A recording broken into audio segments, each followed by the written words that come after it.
অন্যের জন্য শুভ কামনা করলে এটা ফিরে নিজের দিকে আসে, এটা খেয়াল রাখেন। এটা একটা লাইফ হ্যাকস শেয়ার করতেছি, আজীবন কাজে লাগবে। অন্যের জন্য যেটাই ভালো কামনা করবেন এটা ঘুরে আপনার দিকে আসবে। অনেকে বলে হুজুর ওর জন্য দোয়া করে আমার কি লাভ? নিজের জন্য আল্লাহ আমারে মাফ করে দাও, আল্লাহ আমারে সমৃদ্ধি দাও, আল্লাহ আমার বেতন বাড়াও, আল্লাহ আমার ব্যবসায় বরকত দাও, আল্লাহ আমার ছেলেরা হাফেজ বানাও, আল্লাহ আমার বউ, আল্লাহ আমার মেয়ে, আল্লাহ আমার আমার আমার সব আমার ভালো আপনি চাচ্ছেন নিজের জন্য, অন্যদের জন্যও চান।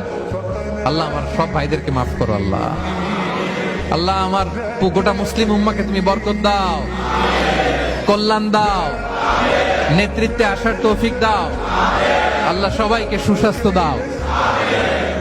এটা ফিরে আপনার দিকে আসবে। অন্যের জন্য শুভকামনা বহুগুণ বৃদ্ধি হয়ে নিজের দিকে রিটার্ন করে। বিষ্ণু সাল্লাল্লাহু এটাই বলেছেন, মা মিন আবদিন মুসলিমিন ইয়াদউ লিআখিহি বিযাহরিল গায়বি ইল্লা ক্বালা লাহুল মালাকু ওয়া লাকা বিমিসলিন।